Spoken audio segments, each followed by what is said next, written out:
The mockery at Nexus Station. The Nexus Station hung in the void like a metallic flower, its 12 arms stretching outward to accommodate the various atmospheric and gravitational needs of the galaxy's most powerful civilizations. Captain Elena. Vasquez walked through the central hub, her boots clicking against the polished deck plates as she made her way to the grand assembly chamber. The weight of Earth's hopes rested on her shoulders, though she suspected those hopes were about to be thoroughly crushed.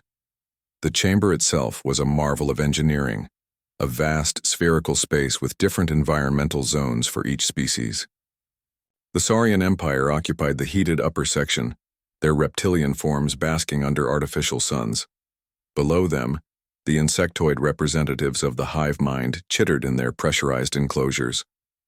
The synthetic collective had claimed the zero-gravity section, their mechanical bodies moving with perfect precision through the weightless environment. Elena took her place at the small human section, a modest platform that seemed laughably tiny compared to the grand displays of the other powers. She checked her chronometer. Admiral Thorne and the fleet should be arriving soon. The thought made her stomach tighten with anxiety. Chancellor Crix of the Saurian Empire rose from his heating platform, his scales gleaming bronze in the artificial sunlight. At nearly 3 meters tall, with eyes like burning coals, he commanded attention wherever he went. His voice, when it came, was a deep rumble that resonated through the chamber's translation systems. "Fellow beings of the galaxy," Crix began, his forked tongue tasting the air between words, "we face a threat unlike any in recorded history. The void wraiths have consumed 17 civilizations in the past solar cycle. Entire star systems reduced to cosmic dust. Billions of lives snuffed out without warning." A collective shiver ran through the assembled delegates. The void wraiths were nightmare incarnate, a force that appeared from the depths of space, destroyed everything in their path, and vanished without trace or explanation. No one knew what they wanted, where they came from, or how to stop them. High Magistrate Zoran clicked her mandibles, the sound amplified through her species' bioacoustic communicators. "The hive mind has analyzed the attack patterns. The wraiths possess technology that renders our conventional weapons ineffective. They absorb energy-based attacks and adapt to kinetic bombardment within minutes." General Voss of the Synthetic Collective spoke next, his voice a perfectly modulated electronic tone. "Our computational models indicate a 97.3% probability that the wraiths will target core worlds within the next rotation cycle. Immediate action is required." Elena had heard all this before in the preliminary briefings. What came next was the real reason for today's assembly.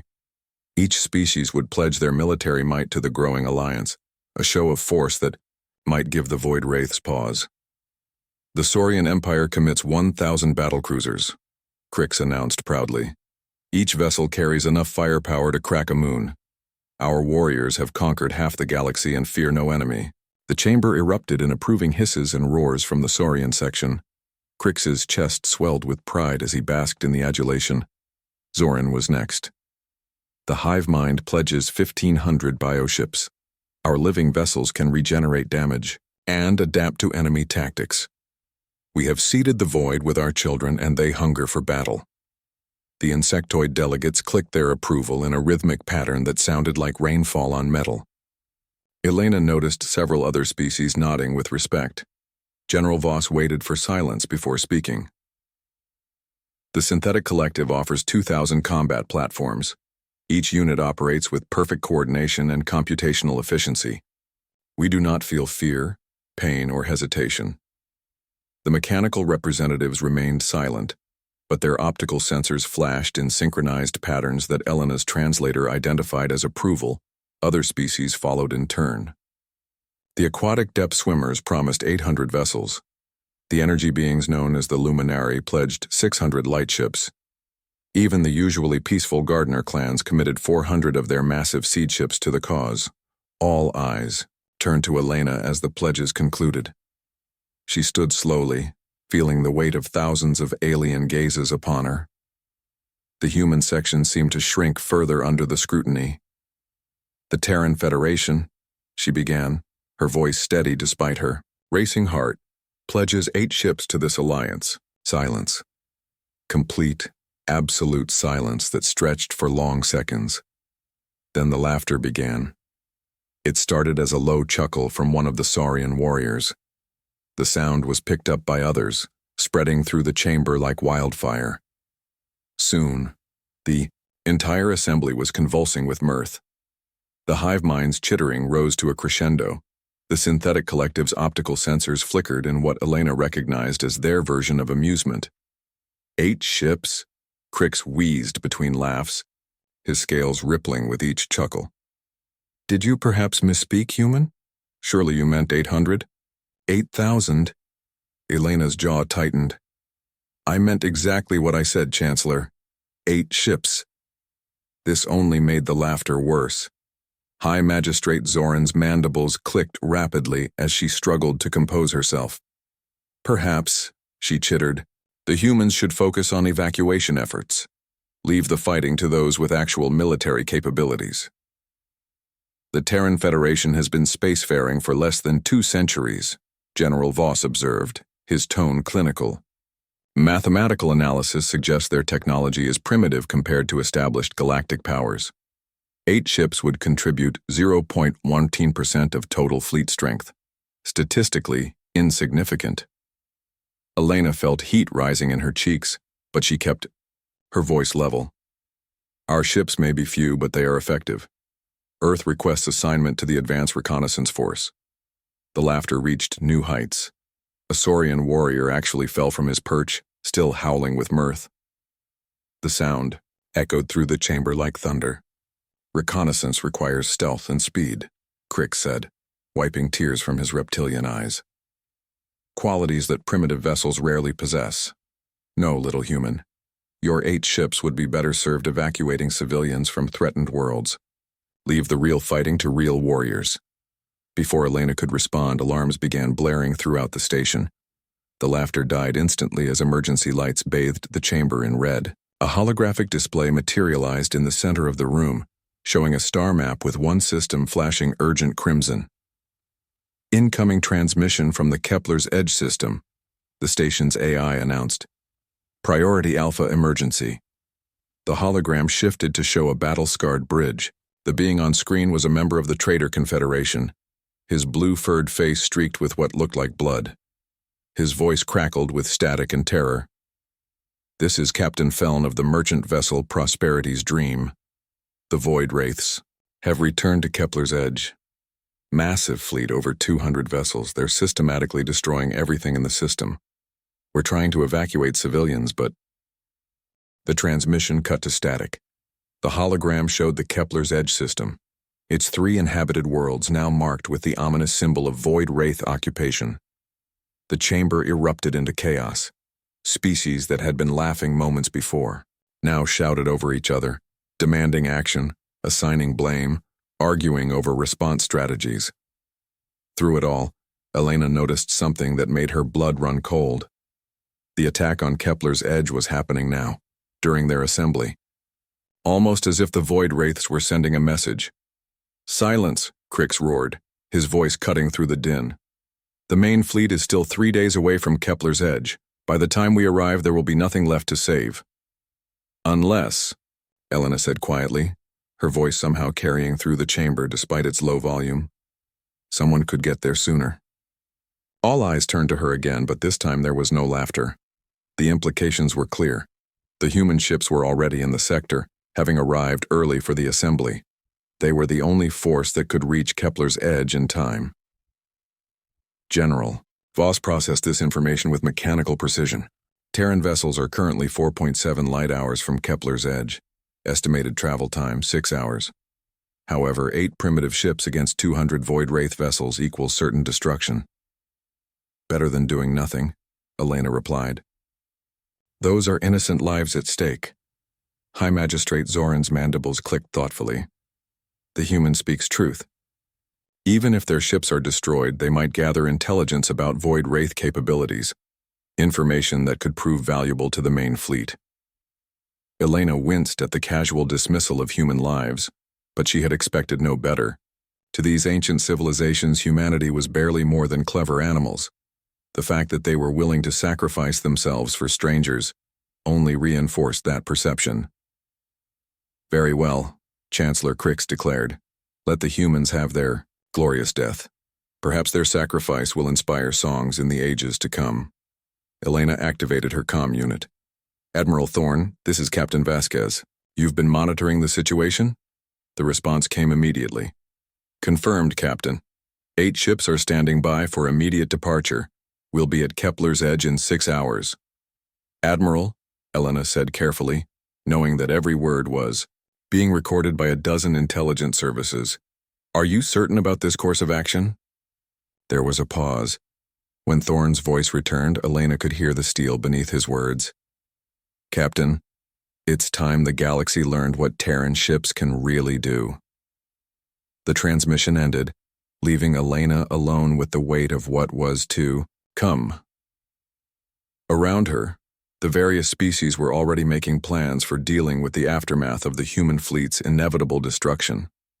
No one expected the 8 Terran ships to survive more than a few minutes against 200 Void Wraith vessels. As she prepared to leave the chamber, Elena caught sight of herself in a reflective panel.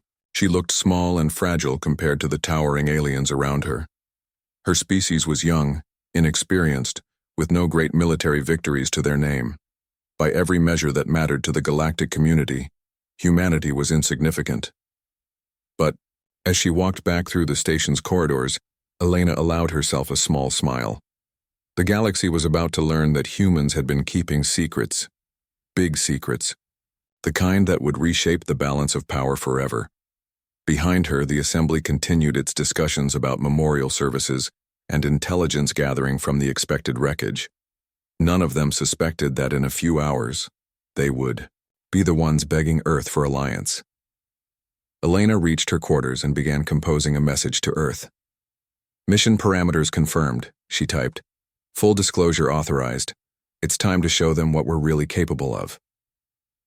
The message was sent with quantum encryption that no other species could crack.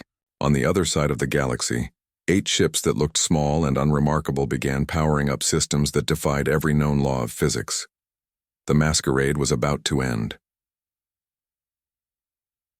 The revelation at Kepler's Edge. Admiral Marcus Thorne stood on the Io bridge of the Terran vessel, dauntless, watching the swirling vortex of hyperspace through the main viewport.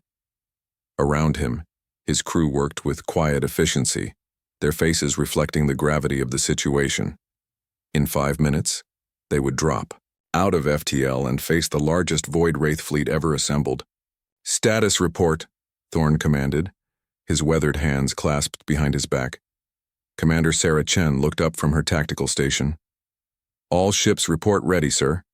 The Intrepid, Valiant, Phoenix, Nemesis, Stalker, Wraith Hunter, and Prometheus are maintaining formation. Jump drive synchronization is holding steady." Dr. Marcus Webb, the expedition's xenotech specialist, adjusted his thick-rimmed glasses as he studied readings from his science console. "Admiral, I'm detecting massive energy signatures ahead.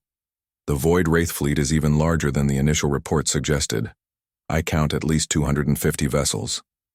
Thorne nodded grimly. 250 ships against 8. The galaxy would call it suicide. They had no idea how wrong they were. "Captain Al-Rashid," Thorne said, activating the comm system. "Status on the stealth reconnaissance?" The voice that responded belonged to Captain Zara Al-Rashid, commander of the stealth ship Stalker. "We've been monitoring the Wraiths for the past hour, Admiral. They're using a systematic destruction pattern, starting with orbital installations and working their way down to planetary surfaces. Estimated civilian casualties are in the millions." Thorne's jaw tightened. Each minute of delay meant more innocent deaths. "Time to show our hand, people. All ships, prepare for combat drop. Execute Plan Omega." The familiar blue-white tunnel of hyperspace suddenly collapsed around them, replaced by the stark blackness of normal space. What they saw made even veteran spacers draw sharp breaths. The Kepler's Edge system was dying. 3 worlds that had once been jewels of civilization were now wreathed in flame and smoke. Massive Void Wraith vessels, each one a kilometer of twisted black metal, moved through the system like predators. Their weapons carved through space stations and orbital habitats as if they were paper. Debris fields marked the graves of thousands of ships that had tried to evacuate civilians. "My God," whispered Lieutenant Torres from the communications station. "There are so many of them." Commander Chen was already working her tactical display, marking targets and calculating firing solutions. "Admiral, the Wraith fleet has spotted us. They're turning to engage. 257 vessels confirmed." On the main screen, the Void Wraith ships began moving toward the tiny human fleet. Each enemy vessel was massive, bristling with weapons that could atomize a moon. They moved with predatory grace, clearly confident that these 8 small ships pose no threat. "Incoming transmission," Torres reported. "It's from the lead Wraith vessel." The main screen flickered, then displayed something that made several crew members gasp. The Void Wraith commander was humanoid in shape but wrong in every detail. Its skin was mottled gray and black, stretched tight over a skull that was too long and angular. Its eyes were pools of absolute darkness, and when it spoke, its voice was like grinding metal. "Small ships," the creature said, its words translated by the computer into something resembling human speech. "You come to die like the others. We are the harvesters of the void. We take what we wish. Your resistance is meaningless." Thorne stepped forward, his expression calm despite the horror on the screen. "This is Admiral Marcus Thorne of the Terran Federation. You are committing genocide against innocent beings. Cease your attacks and withdraw or face the consequences." The Void Wraith commander's lipless mouth curved in what might have been a smile. "Terran, we have heard whispers of your kind. Young species, barely crawled from your birth world. 8 ships against our fleet. Your courage is admirable. Your intelligence is questionable." "Admiral," Chen reported, "enemy vessels are moving to surround us. They're taking their time. Probably want to study our technology before destroying us." Thorne nodded. The Wraith's arrogance would be their downfall. "All ships, this is Admiral Thorne. Execute Revelation Protocol. Show them what Terran engineering can really do." What happened next would be talked about in military academies for generations to come. The 8 human ships, which had appeared small and insignificant, suddenly began to change. Hull panels slid away to reveal weapon systems that shouldn't exist. Energy signatures spiked beyond anything recorded in galactic databases. The Dauntless was the first to demonstrate the true nature of Terran technology. Its hull split along invisible seams, separating into 5 distinct combat modules. Each module was a complete warship in its own right, armed with weapons that bent the laws of physics. Quantum tunneling torpedoes that could phase through shields. Gravity well generators that could crush enemy vessels like tin cans. Time dilation fields that slowed enemy weapons to a crawl. One by one, the other Terran ships followed suit. The Intrepid became a trio of heavy assault vessels. The Phoenix transformed into a quartet of fighter bombers that moved like living creatures. The Nemesis split into twin stealth destroyers that vanished from sensors entirely. In moments, the 8-ship human fleet had become 43 individual combat units, each one packed with technology that the galaxy had never imagined. The Void Wraith commander's expression changed from amusement to confusion to growing alarm. "Impossible. Our sensors show no such technology in your database profiles." "That's because we've been lying," Thorne replied pleasantly. "For 2 centuries, humanity has been hiding our true capabilities. We let you think we were primitive. We let you underestimate us. Big mistake. The first Terran attack came from the Wraith Hunter, which had transformed into 6 specialized hunter-killer units. They moved through space like schools of metallic fish, their hulls rippling with adaptive camouflage that made them nearly invisible. Quantum tunneling torpedoes materialized inside Wraith ships, bypassing shields entirely. Massive enemy vessels simply vanished in spheres of contained nuclear fire. "Shields are ineffective," the Wraith commander snarled. "How are their weapons penetrating our defenses?" Dr. Webb, monitoring the battle from his science station, couldn't suppress a smile. "Because we don't use conventional weapons, you monster. Our torpedoes exist in quantum superposition until they reach their targets. Your shields can't stop something that doesn't technically exist in normal space." The Void Wraiths tried to respond with their own weapons, massive energy beams that could vaporize asteroids. But the Terran ships were already gone, moving through space with impossible agility.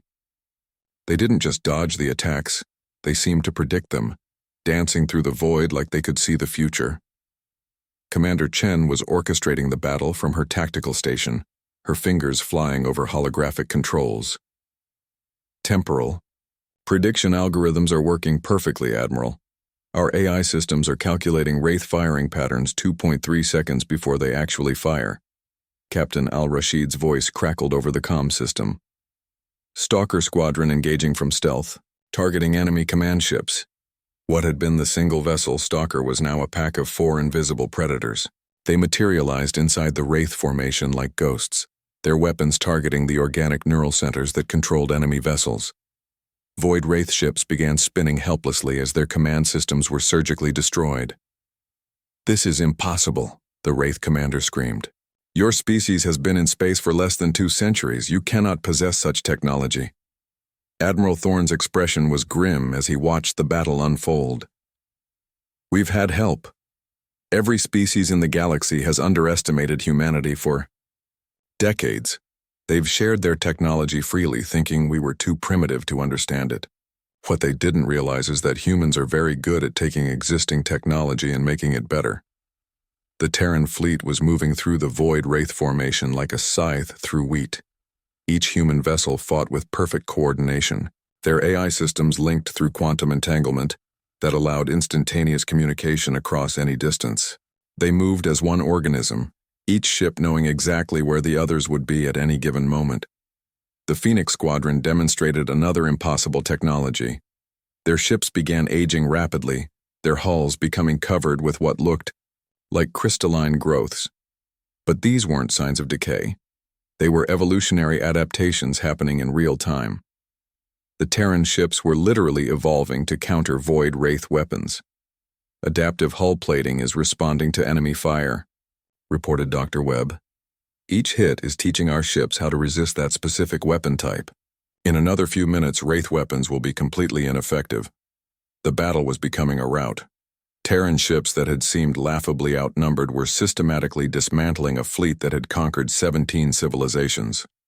The Void Wraiths, who had never faced serious resistance, were learning what it meant to fight an enemy that was actually prepared for them.